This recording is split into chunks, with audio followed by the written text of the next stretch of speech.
Hello and welcome to another episode of the Ginger Fisherman. Today I'm going to do a little tutorial for you, and judging from the title you will know that that's to do with the Savage Gear line through series. Here I've got a couple of line through trout that I purchased fairly recently. Now the first thing I noticed when I got these out of the packaging was the actual the trace that connects the hook with the line through system is actually quite short. Now I don't particularly like that. As you can see there, that's well, that's just before it's pushed in, but that's not very long at all. That's probably 7-inch long wire there, and that's not long enough in my personal opinion. If a pike was to take this, sometimes they can miss, as a lot of you lower anglers will know. They can come in full pelt, and as it's wiggling through the wall, they'll come around and swipe and go straight over the top. And I don't think that's enough wire there to stop a break off. I think if a pike was to swipe at this and miss, there's a very good chance it could hit just above here and hit your braid, and this could crack your lure off. So that's one of the reasons why I wanted to change wire out. Another reason is this has had one fish on it, and I don't know if you can see there. It's had one fish and it's already completely crumpled. It's got maybe 2 or 3 kinks in it, one major kink that you can actually still see even when holding the lure tight. So I know it's not going to last very long. I want a trace that's going to last me a long time. So the trace today is going to be made out of the strongest stuff I know you can make traces out of, and that is titanium, but not too kinky stuff. This is 55 pound titanium, single strand. This stuff, in comparison to your standard 7 strand or 8 strand or 10 strand or 12 strand or whatever you get wire, the difference is the stuff that's twisted can kink a lot easier, and it can fray, as you can see. I don't know if you can actually, but just where it's been crimped there, you can see it's starting to fray. Whereas the single strand stuff does not.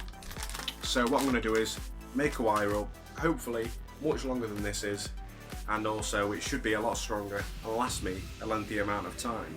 Now I'm sure some of you will be already know fairly well how to make wire traces up and how to make stingers up and everything. So if you want, you can just end the video there. You just know what I'm going to be doing, and you'll probably have to do it yourself, no problem. But for those of you who aren't too sure, I'm going to do a little tutorial now. Got my GoPro on so you can see the close-ups, and I'm going to be making a new wire for this one.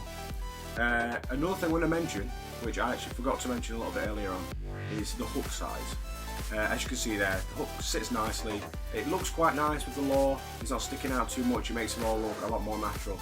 But the problem is, the less preference you have with the hook and the smaller the size, when a pike hits it, there's less chance of the fish being able to take the hook. Now, I've got another hook here, and you can see the difference in size, and obviously I'll just take that out just to give you a comparison. But when that's slotted in, there's a lot more area underneath there where the fish can actually get attached to these hooks in comparison to this smaller hook. I mean, you will increase hookups a lot more with that, I'm sure. So I'm going to be doing that as well. So right, let's get started. I'm going to actually start off by clipping the wire. So I've got my wire cutters here. I've also got a pair of pliers in case I want to do any fiddling with adding split rings or whatever, which I won't do, but it's just there in case next time. Crimping pliers there. I've got my crimps. Got any crimps that are suited to the wire you're using. So I've got 55 pound titanium wire, and I'm using 40 to 66 pound break and strain crimps to suit the wire. Now what I'm going to do is, I'll just start off by clipping this little bead off the end here, because I'm going to reuse that when I make the new one. Waste not, want not.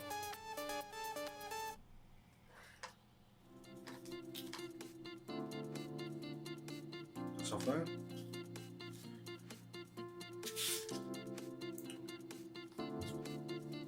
That way you can actually slide the wire back through there like that. There you go. And I'm also going to save the hooks. There's no point in wasting decent hooks. They're perfectly good hooks. Savage Gear make nice sticky hooks, as I like to call them. The fish do stay on when you hook them, but these are a bit small for this. So I'll be using these in some other area fishing. Maybe I'll make it into a single hook wire tray, something like that for pike fishing. So right, now we're down to the basics. We've got that, and also I've lost the little swivel that I had on it. So what I'm going to do is I'm just going to use a normal swivel, unless I in fact find that. So I don't know where I've just been dropped it. Right, so I'll get started.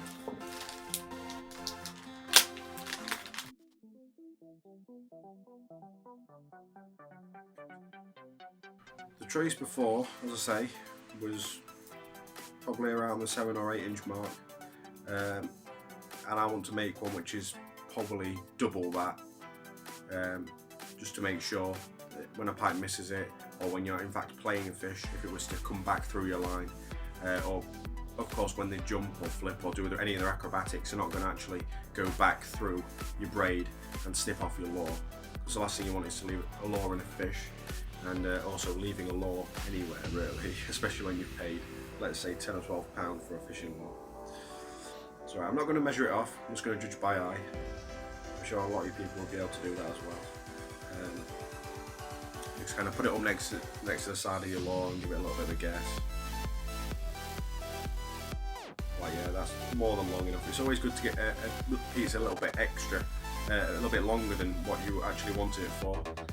That way if you make any mistakes you can clip it down, and it's better to have too much than not enough, obviously, when making up pike traces. Pull off just a little bit more to give it more leverage. Stim it off with the wire cutters.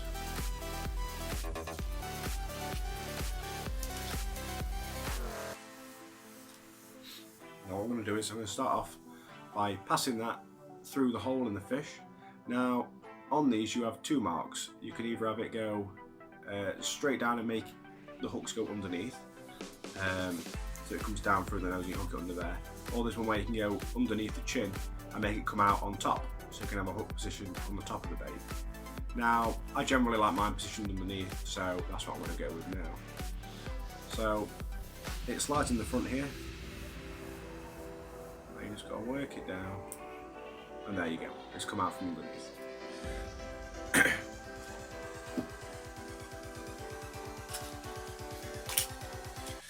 Now it's time to take the crimp.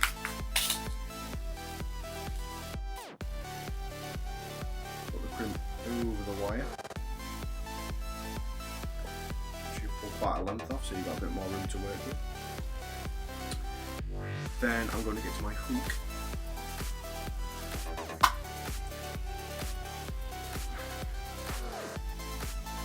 Put it over the wire. Then I'm going to take the tag end of the trace, put it through, back through the hole in the swivel, the crimp, sorry. And then what I'm going to do again is, I'm going to actually put it again through the bottom of the crimp again. So it's almost like you're making a figure of 8.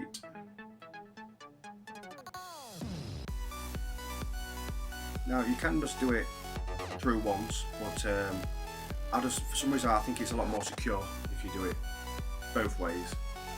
You've got a lot more wire inside the crimp then, and a lot less room in there when you crimp it down. I just think it makes it a bit more flushy. What you can do is you pull both tag ends, so pull the top end first, pull the crimp down, then you push it back up.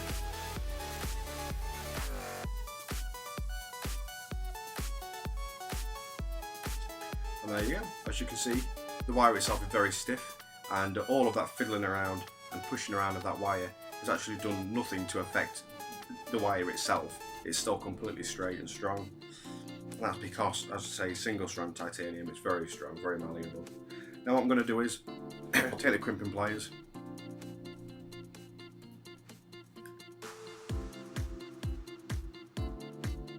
position it nicely, make sure it's central on the crimp.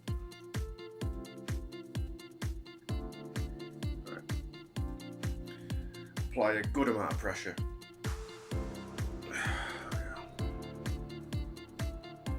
And if you feel like you've messed up the crimping process, clip it off, start again. I know some people, I've actually seen tutorials before where people have actually crimped it once, flipped it upside down and crimped the underside, but that just affects the strength of it really. Right, so there we go.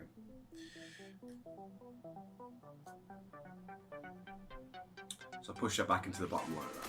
Job done. That's that bit as strong as anything.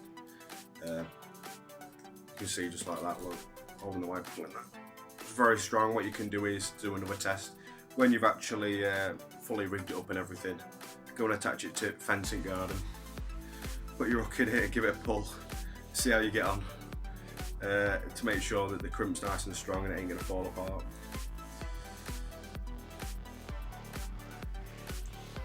Right, now what I'm going to do is, it's time to do the swivel end, so the bit that attaches to your braid, or fluoro, or mono, or whatever everyone's using nowadays. So what I would normally say is, to get the bead that you've just taken off, I somehow dropped mine somewhere, which is classic me. I always lose everything. And in fact, also tipped on the crimps out on this little table here within 5 seconds. But thankfully, got a swivel on hand. What I'm going to do is it's almost repeating the same processes of how you put the hook on. So you'd start off, get the crimp,